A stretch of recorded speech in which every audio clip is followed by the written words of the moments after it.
Alhamdulillahi Rabbil Alamin. Wabihi nasta'inu ala umuri dunya wad din.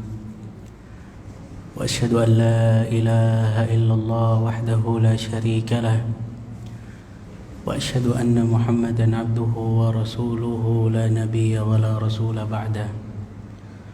Allahumma 'allimna ma yanfa'una wanfa'na bima 'allamtana wazidna 'ilman wa 'amalan. Allahumma inna nas'aluka 'ilman nafi'an wa rizqan thayyiban wa 'amalan mutaqabbalan. Hadirin dan hadirat yang semoga dirahmati oleh Allah Subhanahu wa taala. Tidak ada kata yang pantas keluar dari lisan kita kecuali rasa syukur kita kepada Allah Subhanahu wa taala, Zat yang masih terus menerus berkesinambungan memberikan kenikmatan-kenikmatannya kepada kita. Nikmat iman, nikmat Islam, nikmat bisa melangkahkan kaki kita menuju ke salah satu tempat yang dicintai oleh Allah Subhanahu wa taala dalam rangka mendengarkan ayat-ayat Allah, dalam rangka mendengarkan hadis-hadis Rasulullah sallallahu alaihi wasallam. Ternyata Allah Subhanahu wa taala berikan kenikmatan itu kepada kita. Allah pilih itu kepada kita, hadirin. Tatkala banyak orang-orang di luar sana di hari Minggu nih seperti ini, jalan-jalan, traveling ke mall ataupun ke tempat-tempat yang lainnya, namun ternyata Allah Subhanahu wa taala pilih kita untuk mendapatkan ilmu yang kalau seandainya kita teliti hadis-hadis Rasulullah sallallahu alaihi wasallam ketika beliau berkata, man ghada ilal masjid la yuridu illa an yata'allama khairan aw yu'allimah kana lahu ka ajri hajjin tamman hajjatuh. Barang siapa yang berangkat menuju ke masjid dalam rangka ingin mendapatkan kebaikan atau dalam rangka untuk mengajarkan kebaikan, maka Allah Subhanahu wa taala akan berikan pahala haji yang sempurna. Ternyata itu tuh, hadirin, Allah Subhanahu wa taala berikan kenikmatan itu kepada kita. Maka jaga kenikmatan ini, jangan sampai lepas dari diri kita. Salawat dan salam semoga tetap tercurahkan kepada Nabi Muhammad sallallahu alaihi wasallam, istri-istri beliau, sahabat-sahabat beliau, pengikut beliau hingga akhir zaman nanti. Hadirin dan hadirat yang semoga dirahmati oleh Allah Subhanahu wa taala. Apa kabar semuanya? Semoga semuanya dalam keadaan sehat dan afiat. Dan semoga kalau seandainya ada di antara sanak keluarga kita yang sakit, diberikan kesembuhan oleh Allah Subhanahu wa taala. Hadirin yang semoga dirahmati oleh Allah Subhanahu wa taala. Allah Subhanahu wa taala telah berikan tugas kepada kita. Ketika kita di dunia ini, sebenarnya tugas kita itu hanya satu. Dan hal ini termaktub di dalam surat Az-Zariyat, yang insya Allah banyak di antara kita yang sudah hafal. Wa ma khalaqtul jinna wal insa illa liya'budun. Dan tidaklah aku menciptakan jin dan manusia kecuali untuk menghambakan diri mereka kepadaku, kata Allah Subhanahu wa taala. Ternyata kalau seandainya kita perhatikan, begitu besar perhatian orang-orang terdahulu terhadap amalan-amalan ibadah. Begitu besar perhatian mereka terhadap perkara-perkara ibadah. Dan mereka pun berupaya semaksimal mungkin untuk melakukan amalan ibadah tersebut didasari dengan ilmu. Ilmu tuh yang bisa menjadi pondasi dasar seseorang. Ia bisa mengetahui amalan yang ia lakukan selama ini sudah benar, Sudah sesuai dengan apa yang diinginkan oleh Allah dan Rasulnya atau belum ya? Banyak di antara kita yang rajin terus beribadah. Ini satu hal yang positif. Memang harus kita jaga. Karena apa? Karena kita memang diciptakan untuk beribadah kepada Allah Subhanahu wa taala. Kita diciptakan untuk sholat. Kita diciptakan untuk melaksanakan ibadah umrah. Kita diciptakan untuk melaksanakan ibadah haji. Kita diciptakan untuk ngaji. Kita diciptakan untuk membaca Al-Quranul Karim. Itu memang tugas utama kita berada di dunia ini. Tapi ketika kita wafat, maka tugas itu selesai, hadirin. Dan kalau seandainya kita perhatikan semangat kita, kaum muslimin di dalam melakukan amalan-amalan ibadah itu betul-betul positif. Banyak yang semangat melakukan A, B, C, D. Akan tetapi ketika kita tanya, sudahkah amalan-amalan tersebut kita ketahui ilmunya? Sudahkah amalan-amalan tersebut kita betul-betul menguasainya? Iya hadirin, kita juga diperintahkan untuk mencari ilmu. Mencari ilmu sebanyak-banyaknya dalam rangka agar kita bisa beribadah sesuai dengan apa yang Allah dan Rasulnya inginkan. Itu yang kita inginkan. Kalau seandainya kita teliti bagaimana orang-orang terdahulu di dalam mencari ilmu, mereka ini ingin mendapatkan kenikmatan yang begitu besar. Kita nggak perlu berbicara tentang urgennya masalah ilmu. Kita juga nggak ingin membahas tentang ternyata ilmu ini memiliki kadar yang penting ya di dalam agama Islam. Hadirin, ketika kita memiliki mobil, ini kita bicara masalah dunia. Ketika kita memiliki mobil, kemudian kita berusaha untuk menghidupkan mobil tersebut, ternyata satu waktu mobil itu nggak nyala. Kita bongkar mesin kita nggak tahu ilmu tentang perbengkelan, ilmu tentang mesin itu kita nggak memiliki ilmunya. Kita bongkar, kita buka, kita ini preteli, apa yang akan terjadi dengan mobil kita? 100% rusak. Padahal mungkin permasalahannya karena memang bensinnya nggak ada. Ketika di dalam masalah dunia kita dituntut untuk memiliki ilmu, maka begitu juga di dalam masalah agama. Rasulullah sallallahu alaihi wasallam berkata di dalam hadisnya, "Shallu kama raaitumuni usalli." Salatlah kalian sebagaimana kalian melihat aku salat. Uthman ibn Affan radhiyallahu taala anhu pernah mempraktekkan wudunya Rasulullah sallallahu alaihi wasallam di depan murid-muridnya. Kemudian beliau berkata, "Hakadza ra'aitu an-nabiy sallallahu alaihi wasallam yatawadda." Beginilah aku melihat Nabi Muhammad sallallahu alaihi wasallam wudu. Itu semua dalam rangka apa? Dalam rangka melakukan amalan-amalan sesuai dengan apa yang sudah diajarkan oleh Nabi Muhammad sallallahu alaihi wasallam. Hadirin yang semoga dirahmati oleh Allah Subhanahu wa taala, banyak di antara kita yang mungkin di dalam perjalanannya sudah sering ngaji di satu tempat ke tempat lain. Hadir kajian ilmu 1 minggu itu bukan hanya 1 kali Pak Ustadz, 2 kali, 3 kali, 4 kali. Akan tetapi kenapa ya ilmu yang kita cari itu seolah-olah gak bermanfaat? Muncul lagi satu pertanyaan, emang ada Ustadz ilmu yang gak bermanfaat? Ya jawabannya ada. Rasulullah sallallahu alaihi wasallam berlindung kepada Allah Subhanahu wa taala dari ilmu yang sama sekali tidak bermanfaat. Bagaimana cara tahunya ilmu yang kita cari selama ini tidak bermanfaat? Lihat saja kepada amalan lahir kita. Ketika ilmu yang kita cari menghasilkan rasa takut kita kepada Allah Subhanahu wa taala, maka ini satu indikator ilmu yang kita cari itu bermanfaat. Kita ngaji di satu tempat ke tempat lain, ternyata bukan menjadikan kita semakin tawadhu. akan tetapi malah berbangga diri dengan kesombongan yang kita miliki. Kitab Ushulul Tsalatsa sudah hatam. Kitab Nawaqidul Islam alhamdulillah kecil.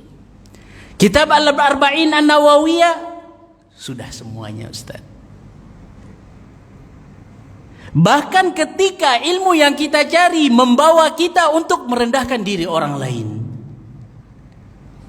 Ini salah satu indikator ilmu yang kita cari gak bermanfaat. Nah, kita sendiri yang bisa menilai diri kita apakah ilmu yang sudah sering kita cari itu bermanfaat atau enggak. Kalau seandainya ilmu yang kita cari belum bermanfaat, maka kita mulai rubah tuh dari sekarang. Rasulullah sallallahu alaihi wasallam berdoa, Allahumma inni a'udzubika min ilmin la yanfa. Ya Allah, aku berlindung kepadamu dari ilmu yang enggak bermanfaat. Hadirin yang semoga dirahmati oleh Allah Subhanahu wa taala. Mencari ilmu itu penting.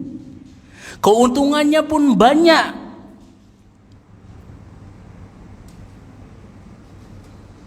Namun ada hal-hal yang harus dan wajib kita perhatikan ketika kita mencari ilmu. Ini gak bisa ditawar. Kalau seandainya kita perhatikan orang-orang terdahulu, begitu nyamannya mereka mencari ilmu. Ada di antara mereka yang berkorban dengan semua pengorbanannya.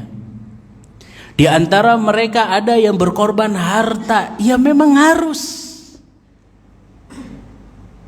Mereka menjual apa yang mereka miliki demi apa? Demi untuk membeli kalam ataupun pulpen atau alat tulis.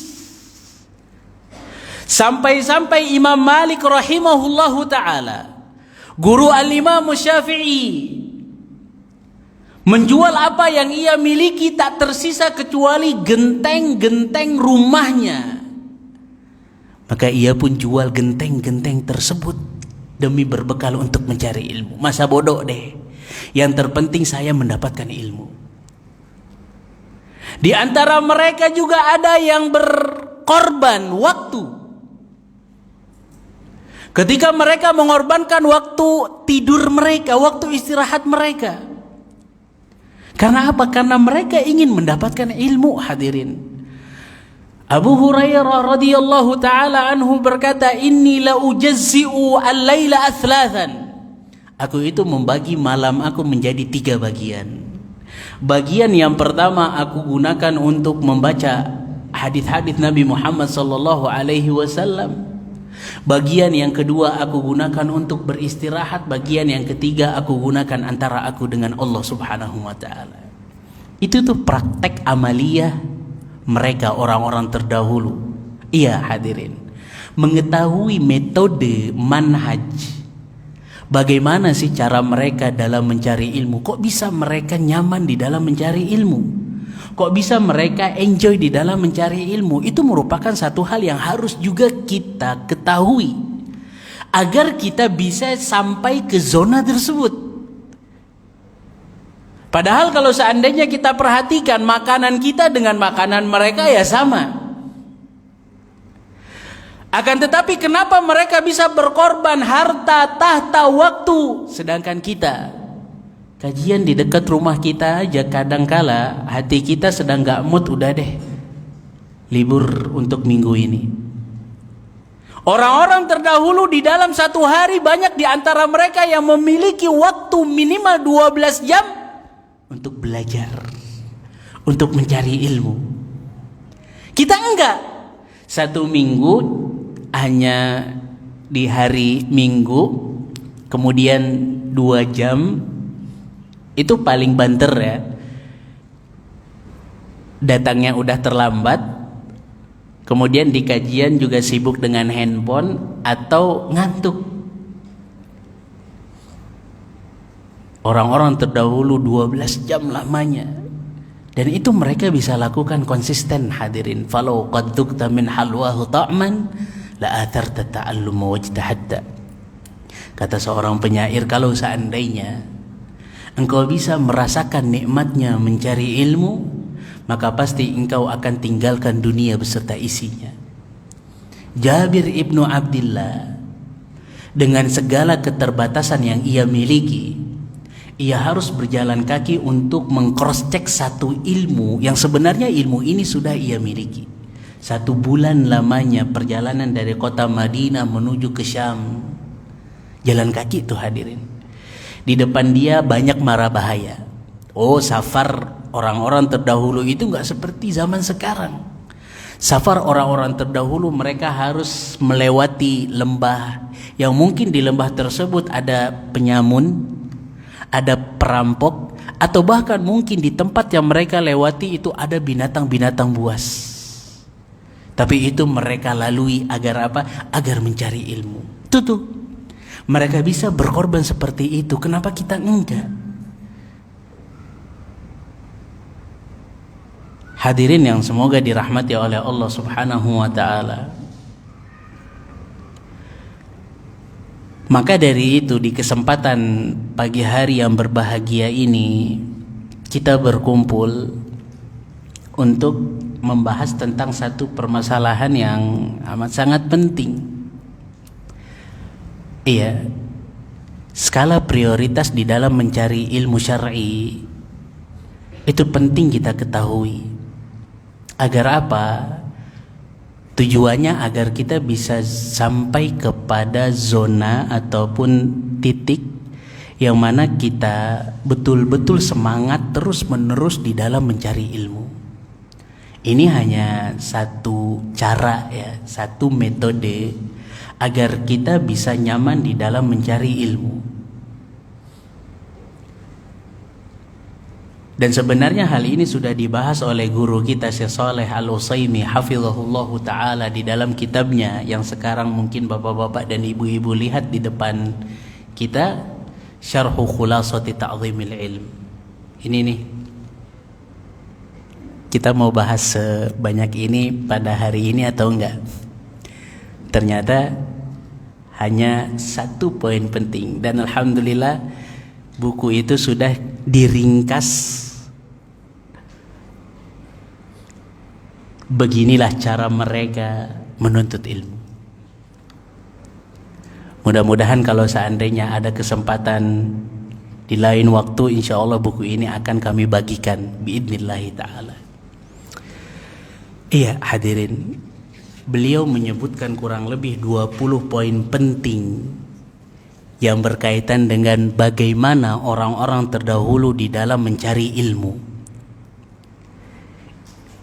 Kenapa kok ilmu yang mereka cari bermanfaat, sedangkan ilmu yang kita cari itu enggak membuahkan hasil? Ilmu yang mereka cari itu membuahkan hasil positif dari rasa takut mereka kepada Allah Subhanahu wa ta'ala. Mereka semakin tunduk kepada Allah, mereka takut kalau mau bermaksiat kepada Allah. Mereka memiliki hati yang lapang, kesabaran, dan yang lainnya. Sedangkan kita, hadirin yang semoga dirahmati oleh Allah Subhanahu wa ta'ala, hanya Allah Subhanahu wa ta'ala yang mengetahui keadaan kita. Ilmu dari satu tempat ke tempat lain sudah kita cari, Ustadz. Alhamdulillah kajian dimanapun sudah kita lalui, akan tetapi kenapa kok ilmu yang kita cari seolah-olah tidak membuahkan hasil? Maksiat jalan terus. Rasa-rasanya nggak mau nyapa kepada orang-orang yang kita lihat orang-orang tersebut berada di bawah kita. Al-ilmu khasyatullah. Yang namanya ilmu itu pasti akan membawa seseorang untuk takut kepada Allah Subhanahu wa ta'ala. Iya. Takut kalau seandainya dia terlambat sholat 5 waktu berjamaah. Takut kalau seandainya dia menggunjing orang-orang di sekitarnya. Takut kalau seandainya dia berkata dengan perkataan yang tidak diridhoi oleh Allah, entah itu dusta ataupun mengadu domba. Takut kalau seandainya berada di kegelapan malam ataupun di tempat tersembunyi, ia melihat hal-hal yang tidak disukai oleh Allah Subhanahu wa ta'ala. Itu kita semua yang bisa nilai, hadirin. Kenapa kok selama ini kita nggak bisa sampai ke titik ini? Siapa tahu jawabannya karena metode yang selama ini kita tempuh masih kurang benar. Karena pada hakikatnya ketika seseorang betul-betul mencari ilmu sesuai dengan metode yang digambarkan oleh orang-orang terdahulu, mereka pasti akan mengeluarkan pengorbanan seperti orang-orang terdahulu berkorban. Ya berkorban waktulah. Hadirin yang semoga dirahmati oleh Allah Subhanahu wa taala. Banyak di antara kita yang mungkin Ustaz udah tua, Ustaz.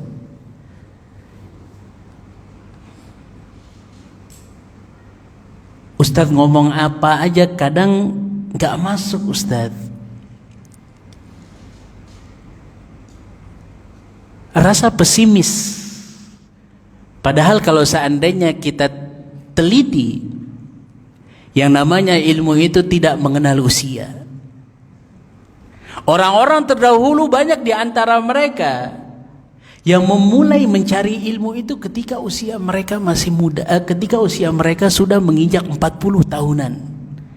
Sebutlah seorang yang bernama Qaffal, Al-Imamul Kisai, 40 tahun tuh ia baru memulai mencari ilmu. Jadi mencari ilmu itu bukan hanya tugas anak-anak kita di pesantren, enggak. Kita yang sudah tua, kalau seandainya kita memiliki keinginan kuat, usia berapapun kita, maka insya Allah kita akan menjadi seorang imam biidnillahi ta'ala. Al-Imamul Kisai rahimahullahu ta'ala mulai mencari ilmu tatkala usia dia 40 tahun. Tapi continue ia mencari ilmu. Berapa permasalahan yang ia bahas dalam satu hari? Disebutkan hanya 5 permasalahan yang ia bahas. Akan tetapi 5 permasalahan yang ia bahas itu betul-betul ngelotok. Betul-betul ia tekuni. Hari pertama, kedua, ketiga, keempat, begitu seterusnya sampai menjadi seorang imam di dalam qiraat dan di dalam ilmu nahwu. Enggak pesimis dia, hadirin. Jadi yang tua-tua, jangan sampai di antara kita yang menyesal masa mudanya enggak bisa mencari ilmu, di masa tuanya juga dia nyesel karena enggak bisa fokus. Carilah ilmu walaupun usia kita sudah 50, 60, 70 tahunan. Allah Subhanahu wa ta'ala itu melihat prosesnya kita. Allah enggak lihat hasil kok. Kalaupun ada di antara kita yang 60 tahun kemudian ia merasa kesulitan untuk memahami satu permasalahan, yang Allah Subhanahu wa ta'ala itu lihat prosesnya. Maka dari itu Rasulullah sallallahu alaihi wasallam berkata, "Man salaka tariqan yaltamisu fihi ilman, sahhalallahu lahu bihi tariqan ilal jannah." Barang siapa yang meniti satu jalan di antara jalan-jalan ilmu, ya baik dia dari rumah ke tempat kajian atau ketika dia di rumah mendengarkan kajian YouTube, kemudian dia berusaha untuk mencari ilmu, Rasulullah menggunakan kalimat yaltamisu ataupun yatalammas. Dalam bahasa Arab arti kata yatalammas ataupun yaltamisu adalah meraba-raba. Ini adalah bahasa yang digunakan oleh orang buta, hadirin.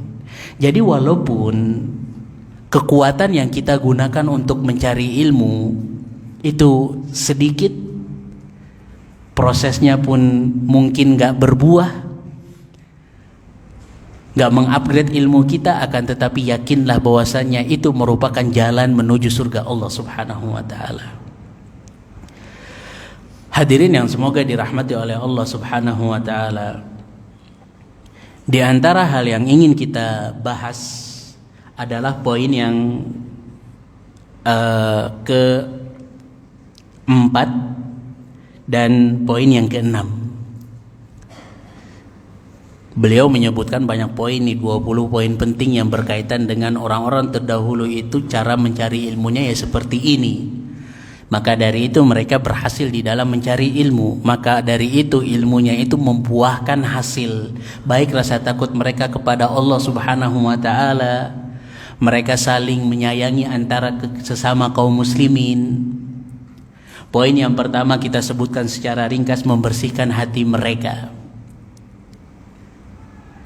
Ini penting hadirin. Coba tengok diri kita, hati kita. Walaupun kita sering hadir ke kajian ilmu, akan tetapi kalau seandainya kehadiran kita itu tanpa upaya membersihkan hati kita, ya dari penyakit-penyakit hati, ya sombonglah, riaklah, ujublah, ingin disanjung, ingin diacungi jempol, itu kan penyakit-penyakit hati. Selama ini kaum muslimin yang mereka mencari ilmu itu hatinya dipenuhi dengan penyakit-penyakit hati, maka wajar kalau seandainya ilmu yang kita cari itu enggak berbuah. Hatinya dipenuhi dengan perasaan-perasaan ataupun sesuatu yang dibenci oleh Allah Subhanahu wa taala.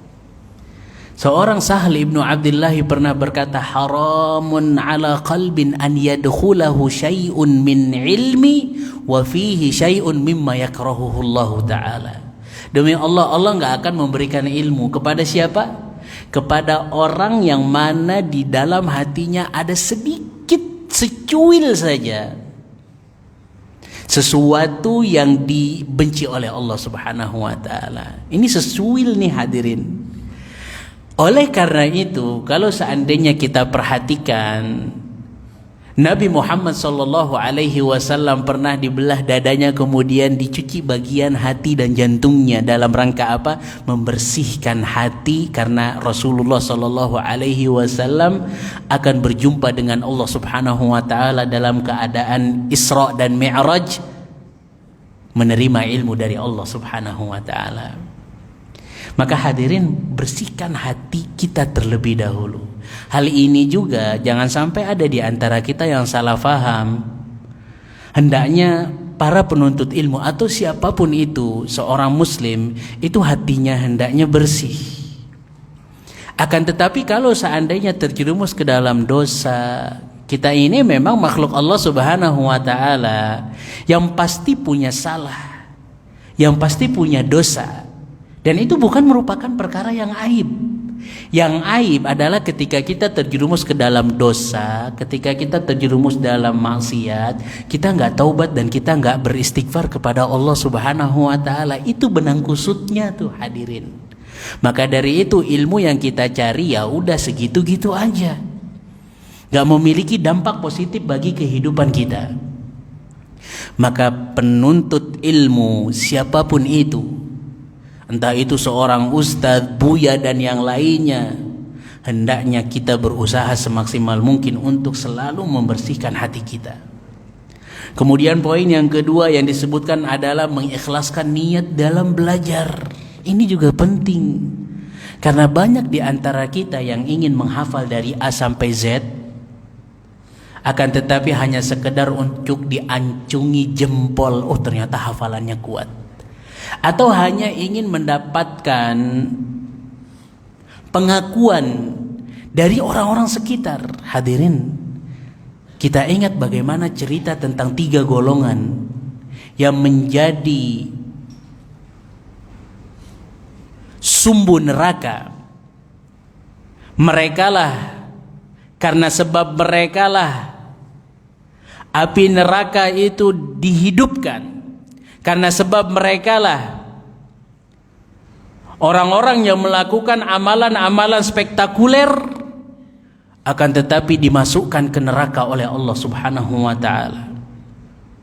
Pada saat hari kiamat nanti, Allah Subhanahu wa taala mendatangkan 3 golongan, 3 orang. Yang pertama, orang yang mati dalam keadaan berjihad.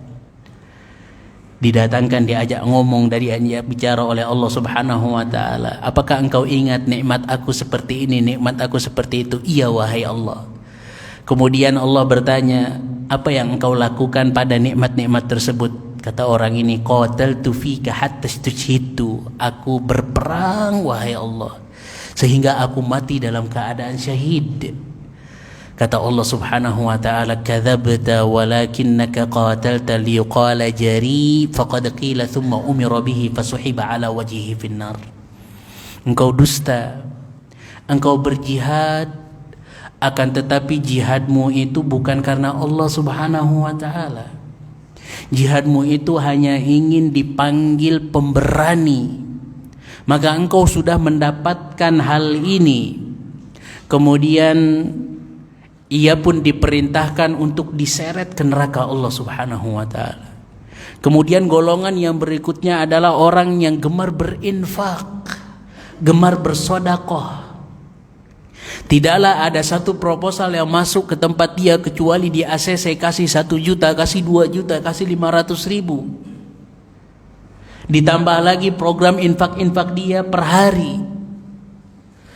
Allah Subhanahu wa taala berkata kepada orang ini, "Apa yang engkau gunakan pada nikmat-nikmatku?" Ia menjawab, "Tidaklah ada satu hal di jalan engkau wahai Rabbku kecuali aku keluarkan hartaku di jalanmu." Maka Allah Subhanahu wa taala berkata, "Kadzabta, engkau dusta. Akan tetapi engkau berinfak untuk disebut orang yang mulia, orang yang dermawan, faqad qila, dan engkau sudah mendapatkan gelar tersebut. Thumma umira bihi fasuhiba ala wajhihi finnar." Kemudian dia pun diseret ke neraka Allah Subhanahu wa taala. Kemudian golongan yang berikutnya adalah orang-orang yang membaca Al-Qur'an. Orang-orang yang belajar mencari ilmu, akan tetapi niatnya agar diacungi jempol, dibilang qari, dibilang ustadz, dibilang buya, dibilang ini itu, dan engkau sudah mendapatkan hal tersebut, maka mereka pun sama kondisinya dengan kondisi yang pertama dan yang kedua. Ustadz, berarti nggak perlu kita beramal positif. Kalau seandainya memang setiap orang-orang yang melakukan amalan-amalan positif itu terancam akan masuk ke neraka Allah Subhanahu wa taala, berarti kita tidak perlu melakukan amalan-amalan positif. Enggak juga, hadirin. Kita hanya bisa berusaha semaksimal mungkin sambil membersihkan niat kita, sambil membersihkan hati kita. Ya Allah, semoga aku bisa melakukan amalan ini karena Allah Subhanahu wa taala. Jadi perkara niat di dalam mencari ilmu itu merupakan faktor penentu keberhasilan seseorang di dalam mencari ilmu. Begitu banyak para penuntut ilmu zaman sekarang mencari ilmu karena ingin meninggikan status sosialnya, ingin mendapatkan gelar LC, MA, doktor, dan yang lainnya. Hadirin yang semoga dirahmati oleh Allah Subhanahu wa taala. Murid-murid Imam Malik rahimahullahu taala mendatangi beliau. Kemudian mereka ingin mempelajari kitab Muwatta, kitab fikih di dalam mazhab Maliki. Dan mereka berusaha untuk memperdalam kitab tersebut selama 40 hari. Maka ketika selesai di 41 hari, Imam Malik berkata, "Kitabun allaftuhu fi 40 sana akhadtumuhu fi 40 yauman." Subhanallah. Kitab Muwatta ini aku susun selama 40 tahun. Namun kalian bisa mengambil kitab tersebut selama 40 hari. Pernah nggak terbayang, kok bisa ya Imam Malik nyaman 40 tahun nyusun hadis-hadis Nabi Muhammad sallallahu alaihi wasallam, 40 tahun belajar. Padahal ketika mengarang kitab tersebut, menyusun kitab tersebut, beliau sempat dicemooh oleh orang-orang yang bersama dengan beliau. "Wahai Imam, ngapain juga engkau mengarang ataupun menyusun hadis-hadis dan menamakan kitabmu dengan kitab Muwatta? Ulama-ulama sezaman denganmu itu juga mereka memiliki karangan dan mereka juga menyusun hadis-hadis dan menamakan kitab mereka dengan Muwatta." Ngapain juga engkau menyusahkan diri? Apa jawaban Imam Malik, gurunya Imam Syafi'i? Kana lillahi baqi. Apa-apa yang dilakukan karena Allah, ialah yang akan kekal, ialah yang akan disebut. Maka ternyata betul hadirin, pada saat zaman sekarang muwatta' karya ulama-ulama lain itu enggak didapati sama sekali kecuali karya muwatta'nya Imam Malik rahimahullahu ta'ala. Kenapa? Karena kitab yang ia cari, ia susun selama 40 tahun itu ia lakukan karena Allah subhanahu wa ta'ala. Kemudian poin yang berikutnya adalah serius dan semangat di dalam belajar. Ini juga penting. Jadi bukan bolong-bolong. 1 hari 3 hadits, 2 hadits, 1 hari 2 permasalahan, 3 permasalahan, gak masalah. Yang menjadi permasalahan, yang menandakan kita nggak serius dan semangat di dalam belajar, itu kadangkala kita datang terlambat, kemudian minggu pertama hadir, minggu kedua nggak hadir, minggu ketiga hadir, minggu keempat nggak hadir. Ya gimana kita akan mendapatkan ilmu, hadirin? Kita harus semangat di dalam mencari ilmu, karena memang ilmulah yang akan mendatangkan manfaat bagi kita. Ketika kita di dunia, maka insya Allah kita akan mendapatkan manfaat duniawi. Ketika kita di akhirat nanti, kita teringat dengan sabda Rasulullah sallallahu alaihi wasallam, "Idza matal insanu qata'a amaluhu illa min thalatha, illa min sadaqatin jariyatin aw ilmin yuntafa'u bihi aw waladin salihin yad'u lahu." Ketika kita semua wafat, kita akan melalui proses itu, hadirin. Tatkala banyak di antara kita yang berandai-andai bisa kembali ke dunia untuk melakukan amalan-amalan kebaikan, ternyata ada 3 amalan yang pahalanya akan sampai kepada kita.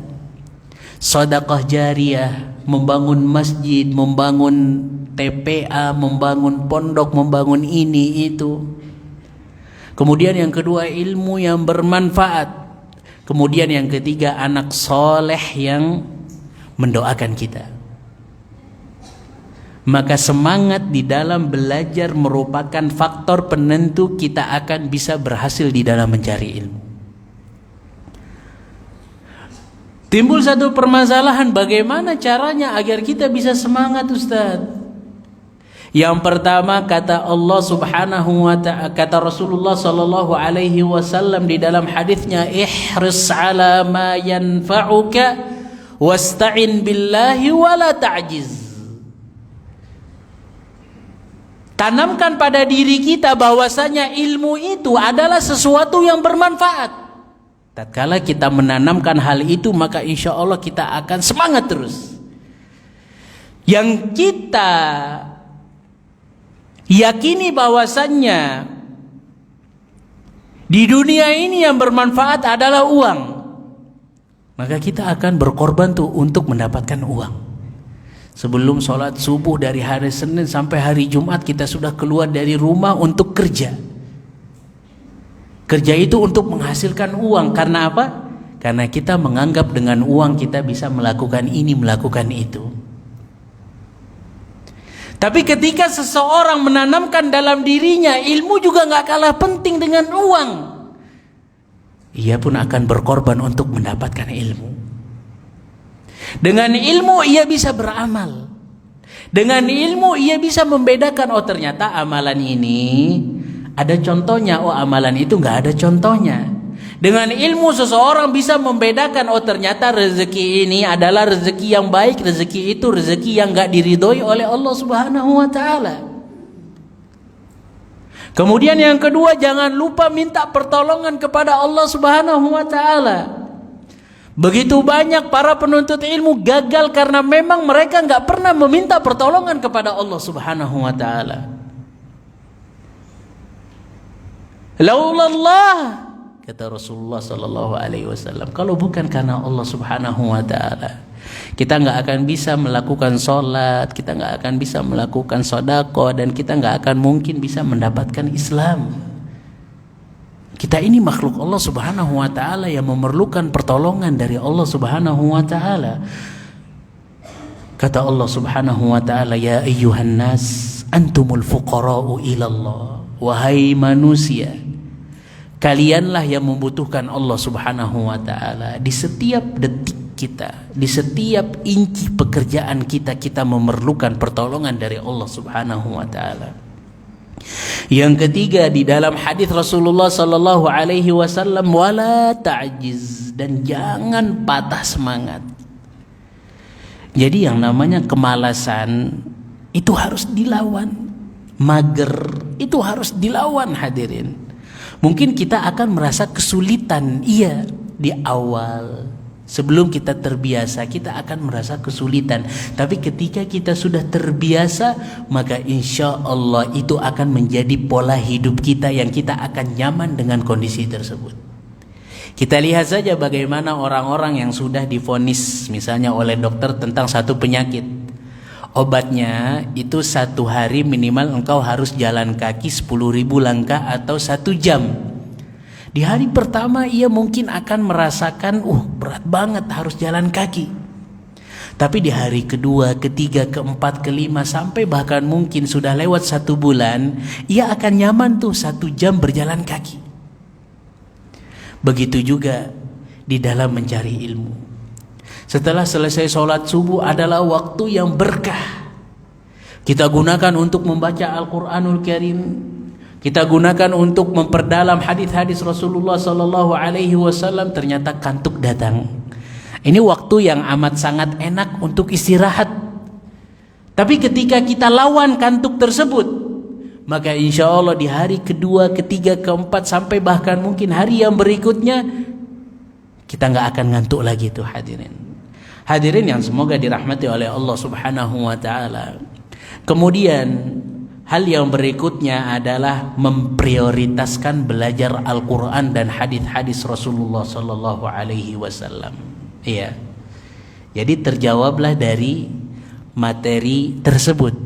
Skala prioritas di dalam mencari ilmu yang menyebabkan orang-orang terdahulu mereka berhasil di dalam mencari ilmu adalah karena mereka memprioritaskan belajar Al-Quran dan hadis-hadis Nabi Muhammad sallallahu alaihi wasallam. Kita enggak. Coba kita fokuskan hari-hari kita untuk mempelajari Al-Quran. Coba kita fokuskan hari-hari kita mempelajari hadis-hadis Nabi Muhammad sallallahu alaihi wasallam. Maka insya Allah kita akan berhasil di dalam mencari ilmu. Kenapa kok harus belajar Al-Quran dan hadis-hadis Nabi Muhammad sallallahu alaihi wasallam? Jawabannya karena ilmu-ilmu yang lain itu nggak keluar dari 2 kemungkinan. Kemungkinan yang pertama, ilmu tersebut dibutuhkan sebagai alat bantu kita memahami Al-Quran, sebagai alat bantu kita memahami hadis-hadis Rasulullah sallallahu alaihi wasallam. Maka ilmu itu juga harus kita cari sesuai dengan kadar kebutuhan kita. Yang terpenting bagaimana seseorang memfokuskan kesehariannya untuk mempelajari ilmu yang berkaitan dengan Al-Quran dan hadis-hadis Nabi Muhammad sallallahu alaihi wasallam. Ada kajian Al-Quran, ada kajian hadis, kejar tuh. Karena ilmu-ilmu lain itu dibutuhkan hanya sebagai alat bantu kita memahami Al-Quran, memahami hadis-hadis Nabi Muhammad sallallahu alaihi wasallam. Atau ilmu yang kedua, ilmu yang sama sekali nggak memiliki hubungan apa-apa dengan Al-Quran dan hadis-hadis Rasulullah sallallahu alaihi wasallam. Jika seandainya memang dibutuhkan oleh kaum muslimin, maka carilah ilmu tersebut. Ilmu kedokteran. Banyak di antara kita yang mungkin menyepelekan ilmu tentang kedokteran. Ustadz, ilmu ini kan mubah. Kalau seandainya kita cari nggak masalah, kalau seandainya nggak kita cari pun nggak masalah. Iya. Akan tetapi ketika kita niatkan di dalam mencari ilmu tentang kedokteran untuk bisa memberikan manfaat kepada halayak ramai, maka insya Allah kita akan mendapatkan pahala yang tanpa batas. Hadirin yang semoga dirahmati oleh Allah Subhanahu wa taala, poin ini disebutkan oleh guru kita Syekh Shalih Al-Utsaimin di dalam poin yang keempat, memprioritaskan belajar Al-Qur'an dan hadis-hadis Nabi Muhammad sallallahu alaihi wasallam. Ketika kita membaca Al-Qur'an, ketika kita mempelajari Al-Qur'an, maka kita akan mendapatkan pahala di setiap satu hurufnya. Karena Rasulullah Shallallahu Alaihi Wasallam berkata alif lam mim, dan aku tidak mengatakan alif lam mim itu satu huruf, akan tetapi alifnya satu huruf, lamnya satu huruf, mimnya satu huruf. Di dalam alif lam mim aja itu ada kurang lebih 30 kebaikan. Kalau seandainya kita hitung satu halaman itu kurang lebih ada 4.500 kebaikan yang akan kita dapatkan ketika kita mempelajari satu halaman di dalam Al-Quranul Karim. Mempelajari hadis-hadis Rasulullah Sallallahu Alaihi Wasallam pun sama. Ketika diucapkan nama Nabi Muhammad Sallallahu Alaihi Wasallam, seseorang akan mengucapkan sallallahu alaihi wasallam dan seseorang akan mendapatkan rahmat dari Allah, kasih sayang dari Allah itu minimal 10. Ditambah lagi ketika Rasulullah berkata, inna aqrabakum minni manzilatan yaumal qiyamah aktsarukum salatan alayya. Yang paling dekat posisinya denganku pada saat hari kiamat nanti adalah orang-orang yang paling banyak mengucapkan salawat dan salam kepadaku, kata Nabi Muhammad sallallahu alaihi wasallam.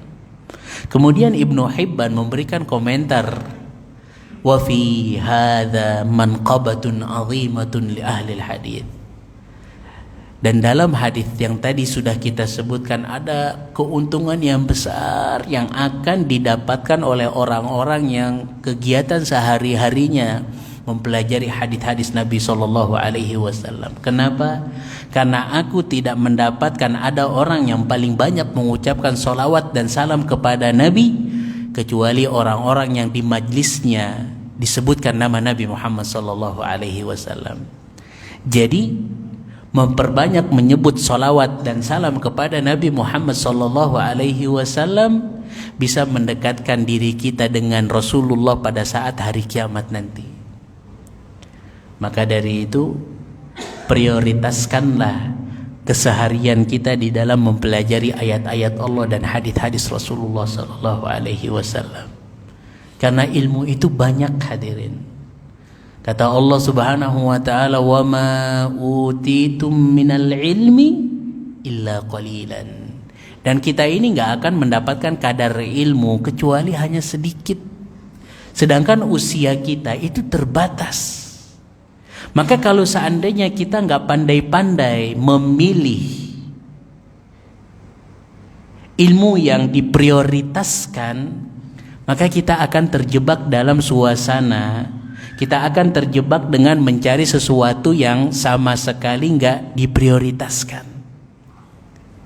Hadirin yang semoga dirahmati oleh Allah Subhanahu wa taala, di antara prioritas seseorang di dalam mencari ilmu adalah prioritas dia di dalam menyempurnakan amalan ibadahnya kepada Allah Subhanahu wa taala. Jadi setelah mempelajari Al-Qur'an, setelah mempelajari hadis-hadis Nabi Muhammad sallallahu alaihi wasallam, maka ia pun harus memprioritaskan ilmu tauhid, ilmu mengenal Allah Subhanahu wa taala dengan segala jenisnya. Kita yakini bahwasanya Allah Maha Pencipta. Kita yakini bahwasanya Allah Maha Pemberi rezeki. Kita yakini Allah memberikan kita kesehatan. Kita yakini Allah Subhanahu wa taala Maha Mampu. Kemudian kita beribadah hanya kepada Allah Subhanahu wa taala.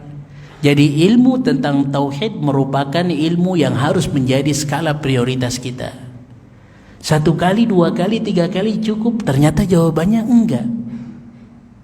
Kalau seandainya ada di satu tempat mempelajari tentang kitab Ushulul Tsalatsa misalnya, 3 landasan dasar yang harus diketahui oleh seorang muslim, Maka jangan sampai kita mencukupkan 1 kali hatam,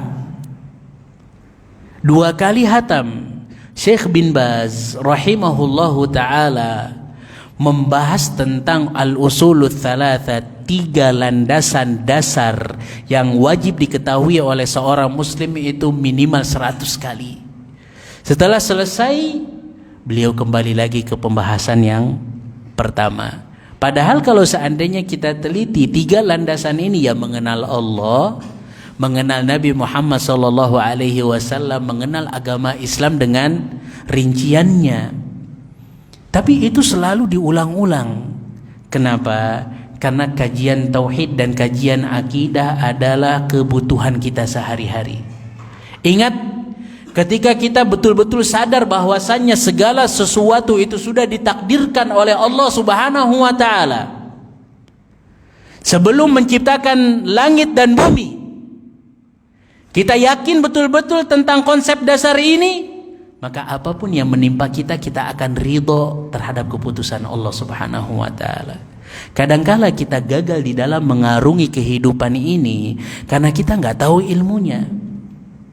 Semua sudah dicatat oleh Allah Subhanahu wa ta'ala. Jadi prioritas yang berikutnya yang harus kita dahulukan adalah betul-betul menyadari bahwasanya ilmu akidah ataupun ilmu tauhid adalah ilmu yang nggak bisa kita kesampingkan.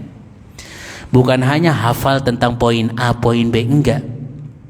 Tapi kita meyakini betul-betul bahwasanya Allah Maha Pencipta, Allah Maha Pemberi rezeki, Allah Maha Mengampuni dosa. Yang kalau seandainya kita pelajari, kita sadar nih bahwasanya Allah mengampuni dosa-dosa kita, itu akan membawa kita selalu taubat dan istighfar dan gak putus asa. Sebesar apapun dosa kita, ketika kita meminta ampunan kepada Allah Subhanahu wa ta'ala, maka insya Allah Allah Subhanahu wa ta'ala akan ampuni dosa-dosa kita. Ya ibadi, kata Allah Subhanahu wa ta'ala di dalam hadis qudsi, wahai hamba-hambaku, kalau seandainya kalian menemuiku dengan sebesar langit dan bumi semuanya isinya dosa, akan tetapi kalian beristighfar kepadaku, maka aku pun akan mengampuni dosa-dosa kalian. Maka seorang ketika memahami konsep dasar tauhid, konsep dasar akidah, ia akan tenang dan nyaman di dalam kehidupan dia sehari-hari. Di antara hal yang harus menjadi prioritas utama kita di dalam mencari ilmu adalah amalan-amalan kita dalam keseharian kita. Kita ketahui bahwasanya kita ini memiliki kewajiban setiap hari itu 5 kali sholat. Artinya kita harus betul-betul memprioritaskan bagaimana mengetahui cara sholat dan wudunya Nabi Muhammad SAW. Ini juga harus menjadi skala prioritas kita di dalam belajar. Jadi ketika kita tahu kita sholat 5 kali minimal dalam 1 hari, ternyata sholat kita nggak sesuai dengan apa yang dicontohkan oleh Nabi Muhammad SAW, maka itu yang harus kita perbaiki, hadirin. Ketika kita tahu bahwasannya sebentar lagi nih ada di antara jamaah yang akan melaksanakan ibadah haji misalnya, ternyata dia nggak tahu fikih haji, dikhawatirkan ia melakukan ibadah haji itu tidak didasari dengan ilmu yang sudah diajarkan oleh Nabi Muhammad SAW. Maka dia haji asal-asalan, dia sholat asal-asalan, dia sholat nggak sesuai dengan apa yang diperintahkan oleh Nabi Muhammad SAW. Padahal kita tahu bahwasannya dalam kehidupan sehari-hari kita diwajibkan sholat 5 waktu berjamaah. Kita diwajibkan untuk melakukan amalan-amalan ibadah apapun bentuknya. Jadi bisa kita ambil kesimpulan bahwasannya di antara skala prioritas kita di dalam mencari ilmu adalah memahami amalan-amalan dan ilmu dari amalan ibadah yang kita lakukan dalam kehidupan kita sehari-hari. Ya sholat, ya berwudu, Kemudian puasa, misalnya kalau ada di antara kita yang rajin puasa Senin Kamis atau puasa Nabi Daud, kita harus ketahui itu pembatal-pembatal puasa itu apa. Kemudian di antara skala prioritas yang harus kita dahulukan di dalam mencari ilmu adalah amalan-amalan yang berkaitan dengan profesi kita sehari-hari. Itu juga harus kita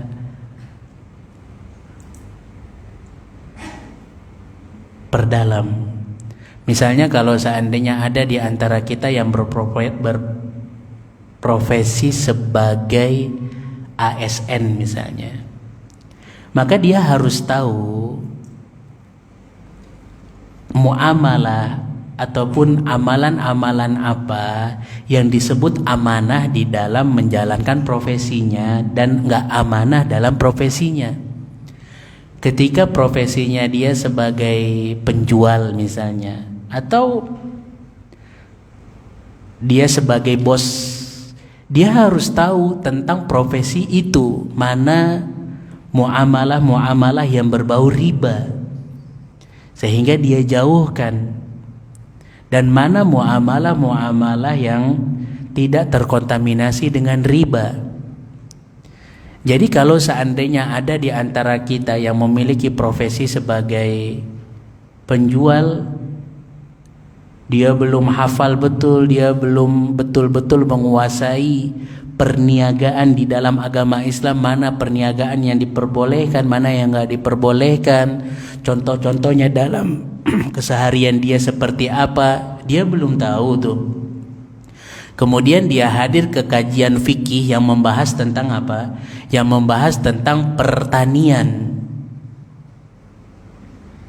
Kalau seandainya dia sudah betul-betul memahami perniagaan, maka nggak masalah hukumnya dia mengikuti dan nimbrung dalam kajian perniagaan, dalam kajian pertanian. Tapi kalau seandainya dia belum betul-betul menguasai bab tentang perniagaan, maka hendaknya ia kuasai terlebih dahulu. Inilah poin-poin penting yang berkaitan dengan skala prioritas kita di dalam mencari ilmu. Maka hadirin yang semoga dirahmati oleh Allah Subhanahu wa taala, kita tinggal lihat bagaimana kita memprioritaskan apa yang harus kita benar-benar butuhkan. Karena usia kita pendek sedangkan ilmu itu banyak cabangnya dan banyak disiplinnya. Wallahu ta'ala a'lam. Semoga Allah Subhanahu wa ta'ala memberikan kita ilmu yang bermanfaat, dan semoga Allah Subhanahu wa ta'ala membukakan hati kita untuk bisa menerima kebenaran. Aqulu qawli hadza wa astaghfirullah li wa lakum wa lisairil muslimin. Kalau seandainya ada pertanyaan, maka kita buka sesi pertanyaan.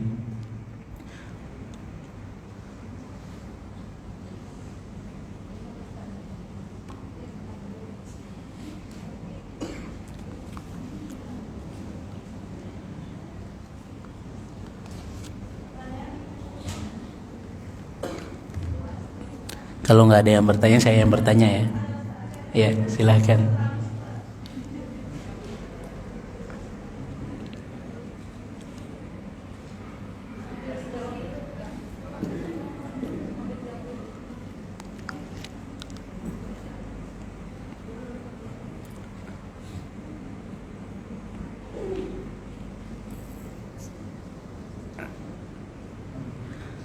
Bismillah, Ustadz, bagaimana hukum mengikuti arisan uang?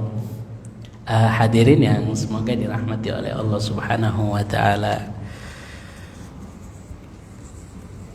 satu kaedah umum bahwasanya kalau seandainya dalam arisan itu nggak ada ribanya. Memang ada arisan yang bernilai riba, ya kita lihat saja. Arisan itu kan utang piutang. Jadi kalau seandainya kita tentukan di bulan kedua yang akan mendapatkan jatah adalah ibu, fulanah misalnya, kemudian dia wajib mentraktir orang-orang dan mengeluarkan uang untuk membeli nasi dan yang lainnya, maka inilah yang dinamakan hutang yang mendatangkan manfaat, dan ini tidak boleh dalam agama Islam. Tapi kalau seandainya arisannya ya udah cuman gantian aja, gantian nerima uang tanpa ada embel-embel harus nraktir dan yang lainnya, maka jawabannya boleh-boleh saja. Akan tetapi dikhawatirkan yang nerima pertama itu jadi beban. Karena apa? Karena biasanya yang nerima pertama itu enak di awal, di yang kedua, ketiga, keempat udah tuh dia jadi kesulitan untuk membayar hutang-hutangnya. Pada dasarnya kalau seandainya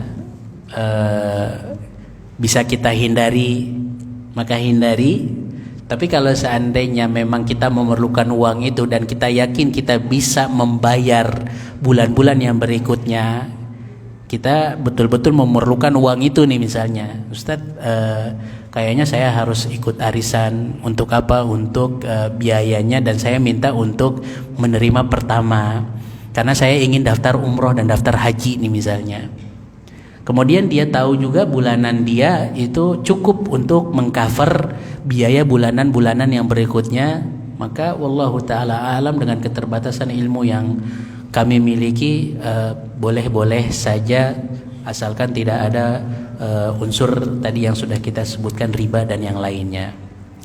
Ustadz, kesabaran dan doa apa sebagai ibu yang sudah ikut atau hijrah pengajian sunnah sesuai ajaran Nabi Muhammad dan Al-Quran jika anak-anaknya suka melalaikan sholat?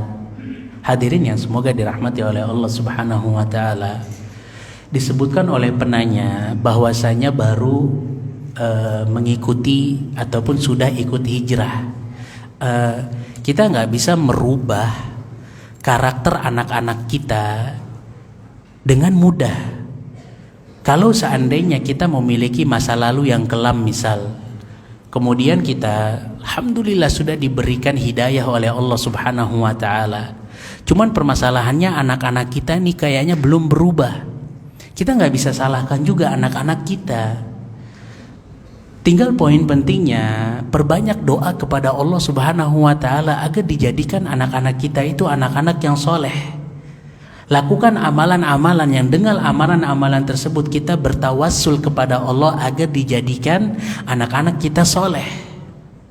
Fudail ibnu Iyad kalau nggak salah, beliau melakukan sholat 2 rakaat di setiap harinya dan niat untuk sholat tersebut agar dijadikan anak-anaknya anak-anak yang soleh. Maka Allah Subhanahu wa Ta'ala mengijabahkan doa dia. Aku nggak bisa merubah karakter anak-anakku dengan gampang. Engkaulah wahai Robku yang bisa merubah karakter anak-anakku, maka tolong rubah karakter anak-anak aku. Maka dia melakukan sholat tuh 2 rakaat agar kesolehan anaknya. Di antara doa yang mungkin bisa kita panjatkan adalah doanya Nabi Ibrahim. Ketika Allah Subhanahu wa Ta'ala menggambarkan doanya Nabi Ibrahim, Rabbi ja'alni muqimas salati wa min dzurriyyati. Ya Allah, jadikanlah aku orang-orang yang mendirikan sholat dan jadikanlah anak keturunanku pun mendirikan sholat. Kalau seandainya kita perhatikan doanya orang-orang terdahulu, para nabi dan para rasul untuk anak-anak mereka, itu mereka betul-betul perhatian dengan masalah doa. Jadi bukan hanya sekedar hadir kajian parenting ini, parenting itu, enggak. Hadir kajian parenting itu bagus. Kita tahu tuh konsep dasar bagaimana merawat anak, bagaimana ini, bagaimana itu. Tapi yakinlah kajian parenting itu akan pincang kalau seandainya nggak disertai dengan doa kita. Selama ini itu yang kita lalaikan. Hadir kajian parenting bunda ini, bunda itu, atau ustadz ini, ustadz itu. Tapi nggak pernah doa kepada Allah untuk anak-anak kita. Ya jangan harap anak kita bisa mendirikan sholat. Jangan harap anak kita soleh dan soleha. Karena ini merupakan poin dasar, poin penting. Allah yang bisa merubah hati anak-anak kita.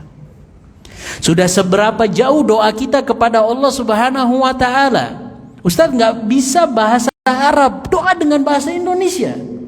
Doa agar anak-anak kita menjadi anak-anak yang soleh dan soleha. Siapkan betul-betul lingkungan yang terbaik untuk anak-anak kita. Maka niscaya kita akan mendapatkan anak-anak kita soleh dan soleha. Mungkin teguran yang pertama belum masuk, teguran yang kedua belum masuk, kita sudah patah semangat. Padahal terus aja tegur dia, ingatkan dengan kata-kata yang bijak, ingatkan dia dengan kata-kata yang lembut sambil berdoa kepada Allah, jangan pesimis. Karena apa? Karena insya Allah anak-anak itu akan menjadi soleh dan soleha kalau seandainya didoakan oleh kedua orang tuanya. Mungkin kita nggak mendapatkan hasil ketika kita hidup, bisa jadi. Tapi ketika kita wafat, siapa tahu anak-anak kita menjadi anak-anak yang soleh dan solehah. Karena apa? Karena sebab doa yang kita panjatkan ketika kita hidup. Jadi itulah yang harus kita lakukan agar anak-anak kita menjadi anak-anak yang soleh. Bagaimana yang benar untuk bacaan sholat dikeraskan atau cukup di dalam hati? Ya hadirin yang semoga dirahmati oleh Allah Subhanahu wa ta'ala, ulama-ulama kita membahas bahwasannya bacaan-bacaan sholat itu tidak cukup di dalam hati, harus digerakkan lidah kita, harus diledahkan mulut kita. Dan ini juga dikabarkan oleh Nabi Muhammad SAW dan para sahabatnya. Para sahabat itu mengetahui Rasulullah membaca itu ketika mereka melihat Rasulullah dan jenggotnya tergerak, jenggotnya bergerak. Ini menandakan bahwasanya bacaan-bacaan sholat itu nggak cukup dalam hati, harus dilafadzkan. Namun pelafadzannya itu nggak juga harus keras-keras. Sebelah kanan sebelah kiri kita ngedenger itu nggak elok juga, bisa bisa mengganggu kekhusyuan orang tersebut. Jadi cukup terdengar dengan oleh kita. Wallahu ta'ala a'lam. Assalamualaikum Ustaz, mengapa di negara-negara maju kebanyakan orang-orang kafir yang lebih bersemangat menuntut ilmu seperti melakukan penemuan dan berbagai penelitian ilmiah di berbagai bidang keilmuan seperti Jepang atau Jerman, sedangkan kaum muslimin yang mayoritas di dunia kurang bersemangat menuntut ilmu? Jazakallahu khairan. Ya hadirin yang semoga dirahmati oleh Allah Subhanahu wa ta'ala, kalau seandainya kita memang lihat realita ini, karena memang orang-orang kafir itu mendapatkan dan melakukan penemuan untuk dunia mereka, untuk masalah dunia itu mereka semangat. Karena apa? Karena memang mereka menyadari penemuan-penemuan mereka itu akan memberikan manfaat bagi kehidupan dunia mereka. Nah itulah yang tadi kita sempat singgung, ketika kaum muslimin itu sadar bahwasanya ilmu adalah sesuatu yang bermanfaat, maka niscaya kita sebagai seorang muslim akan bersemangat di dalam mencari ilmu. Kita jadikan patokan pertama yang akan mendatangkan manfaat di dunia dan di akhirat adalah ilmu. Maka insya Allah kita akan berusaha semaksimal mungkin, semangat terus menerus di dalam mencari ilmu. Yang kedua, kenapa kok kita kurang bersemangat? Karena bisa jadi godaannya terlalu besar. Godaan syaitan lah, kemudian godaan gadget lah, godaan-godaan yang lainnya. Maka tugas kita sebagai seorang muslim agar bisa bersemangat di dalam menuntut ilmu adalah meminta pertolongan hanya kepada Allah Subhanahu wa ta'ala. Wallahu ta'ala a'lam.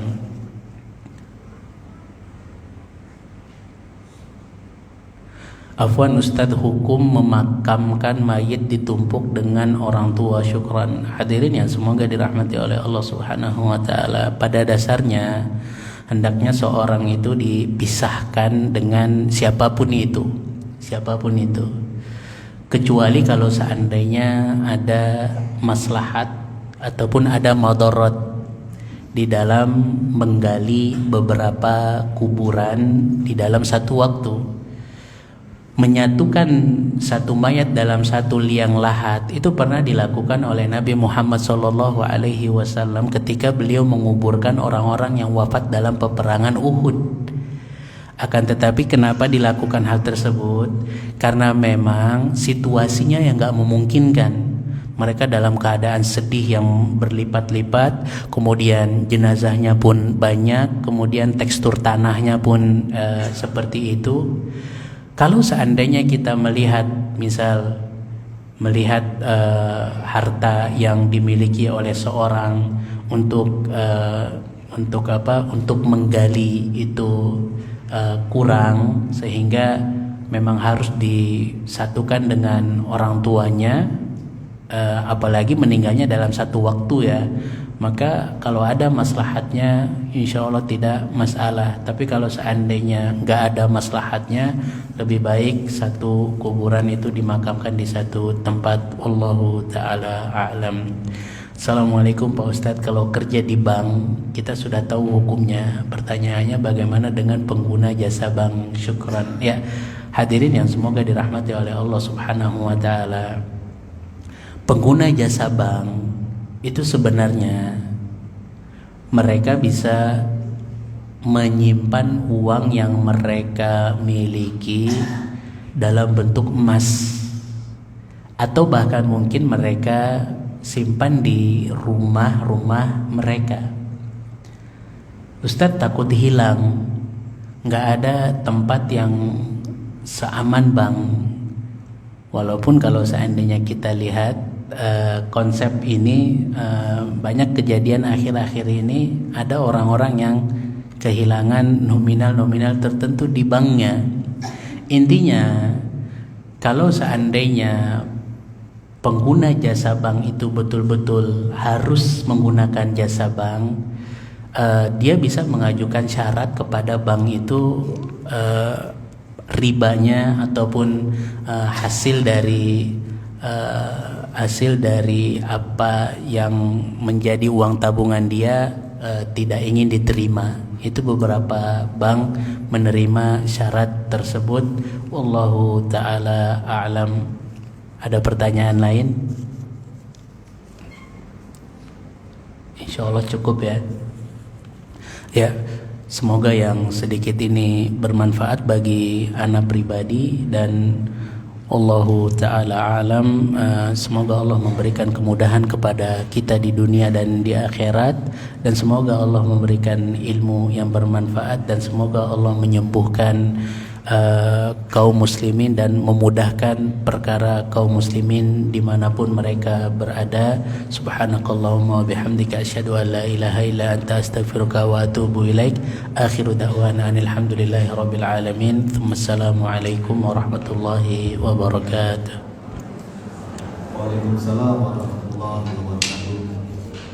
Alhamdulillah tadi kita telah selesai. Jazakumullah khairan Ustaz apa yang sudah disampaikan. Untuk info kajian berikutnya insya Allah pada Sabtu tanggal 25 Mei 2024 jam 9 pagi oleh Ustaz Zikrullah Arsa dengan tema Jalan Golongan yang Selamat. Insya Allah ini rutin. Semoga kita dimudahkan dalam setiap menuntut ilmu syar'i. Amin ya rabbal alamin. Barakallahu fikum. Assalamualaikum warahmatullahi wabarakatuh.